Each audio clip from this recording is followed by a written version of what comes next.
In The Last of Us, nature takes over society again and takes over the civilization. We imagine how it would be when a catastrophe happened all of a sudden and everyone had to drop what they're doing, pick up whatever they can, and leave.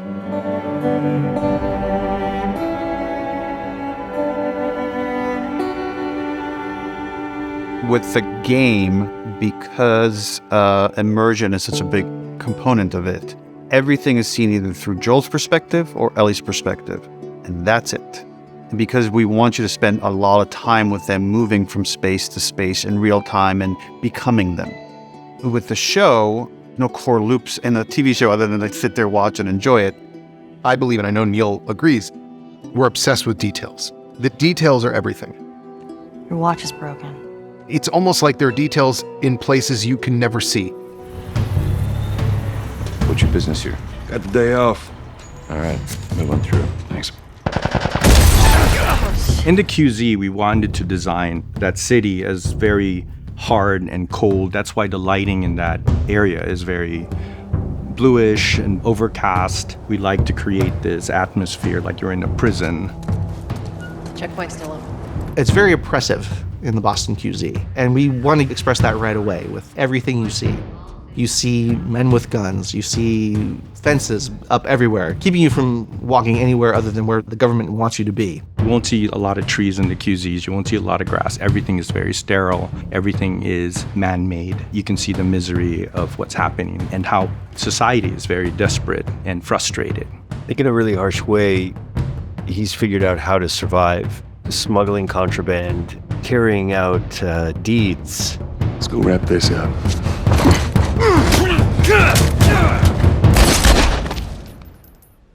I needed him alive. What I also love is that there were opportunities to see Marlene doing different things. Because the story's so rich, you could probably walk into any room on there and have a completely new story happening, and we get to do that. When we approach designing a space, we always have to think about the people that were living there. We curate everything that is in the scene, picture frames, the kind of beds they slept in, the furniture choices they made. So everything is customized to the personality of the space and not just placed randomly. That's the world they live in. It's a very hard and difficult world that they've just kind of found a way to survive in.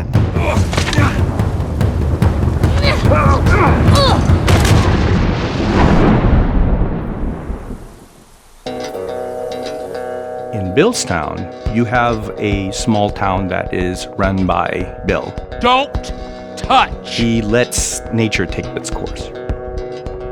It's a juxtaposition to what the rest of the world is.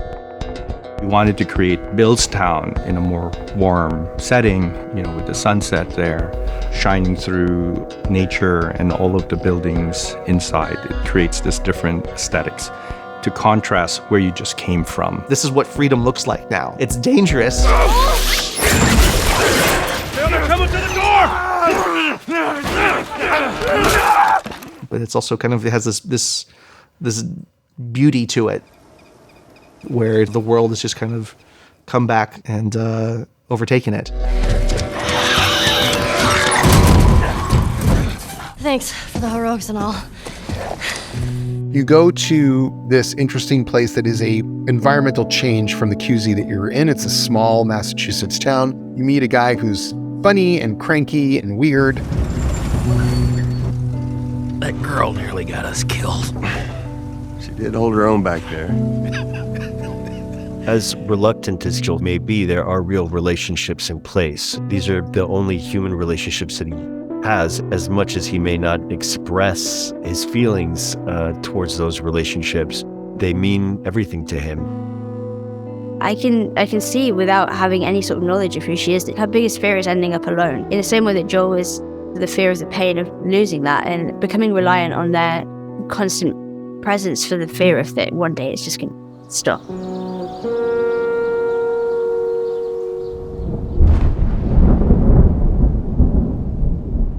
There's a lot of darkness in these games. It's going to sound weird, but when I'm making these animations, I'm trying to pull as much light out as possible, despite of kind of what happens throughout it. I've now heard from a couple of people that have watched the whole show and went back to play the game, and they said the game feels richer now, having watched the show. If you don't think there's hope for the world, why bother going on? It was very much going through the screen as if the screen is a portal and you're in it. You haven't seen the world, so you don't know. You're in the game, and you couldn't have asked for a more complete experience. I still think that there's kind of a glimmer of hope in this game. I think there's a glimmer of hope in every animation that we make. Ellie exploring the world, that's not a dark thing. It's a lighter way of seeing a very dark world.